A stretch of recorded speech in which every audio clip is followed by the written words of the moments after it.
Is premature ejaculation psychological or physical? What's going on, guys? David Stamina in the house, and in today's video we're gonna talk about the old question if premature ejaculation is psychological or physical. So we're gonna talk about the psychological and physical causes of PE, why psychological causes don't actually cause anything, and why for lifelong premature ejaculation it's actually always physical or genetics in the first place. And of course what you can do if you want to get rid of your PE. So let's talk about the psychological versus physical causes. Psychological causes that I typically mentioned are traumas in the childhood, for example, abuse in the childhood, stress at work, everyday stress or relationship stress and problems. For example, your partner rejecting sex 9 times out of 10 or making you feel guilty for it, and so on.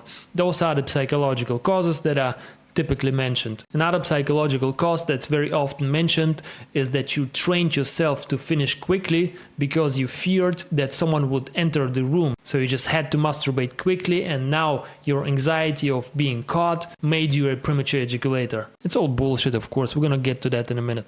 So the physical causes that I typically mentioned, they must be divided in lifelong and acquired premature ejaculation. So for the lifelong premature ejaculation, it can be gland sensitivity, you are too sensitive, lower serotonin levels or unfavorable serotonin gene expression, or hyperarousability, or a too short frenulum. In that case though, if that is the only cause for your premature ejaculation, it can be solved pretty quickly. You just do a surgery where your frenulum is removed or lengthened, but this is a very rare cause. Okay, for acquired premature ejaculation, the physical causes are, for example, prostate problems, going off antidepressants or other drugs, recreational drug abuse, or side effect of medications.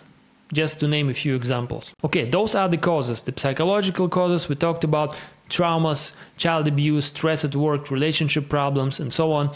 Physical causes for lifelong PE, your genetic blueprint basically, gland sensitivity, lower serotonin, hyperarousability, too short frenulum, and a couple more. For acquired PE, prostate problems, going off antidepressants or other drugs, recreational drug abuse, or side effect of medications. Okay, now let's talk about why psychological causes don't actually cause anything. You might be surprised because anywhere you look, anywhere you Google it, you will always see, oh, psychological causes, physical causes. But let's see why psychological causes don't actually cause anything. Usually people talk about psychological versus physical causes for PE, or about a combination of those. But in reality, it's mainly physical in the first place. Here's a very simple way to prove that it's actually always physical in the first place. Ask yourself, why do we have millions and millions and millions and millions, many millions of men under the exact same psychological conditions, like traumas, partner rejecting sex, stressful job, and so on, yet they never experience premature ejaculation, and often even struggle to finish? Let me read it again. Why do we have millions of men under the same exact psychological conditions as premature ejaculators are, for example, traumas, partners rejecting sex, relationship problems, stressful job, and so on, yet these men do not develop premature ejaculation, and very often even struggle to finish? Why? Are they different? Fuck yes, they're different. They are genetically different. Their genetic blueprint simply doesn't include an oversensitive glands, hyperarousability, lower serotonin levels, or unfavorable serotonin gene expression, among other things. They simply do not have the genetic predisposition for premature ejaculation. They have rather the opposite. And that's why these men do not develop PE despite having the same psychological issues as many men with PE have.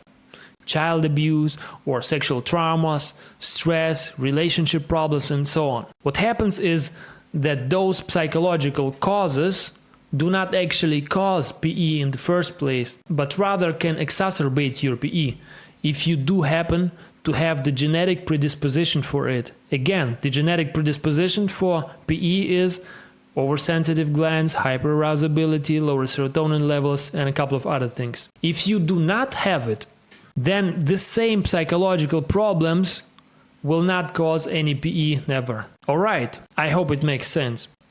So what can you do if you have PE and you want to get rid of it? Step number 1, very simple. Find the cause for your PE. Is it lifelong or is it acquired? If you're not sure, just book a free call through the link in the description. We're gonna go through your situation. We're gonna see what's realistically possible.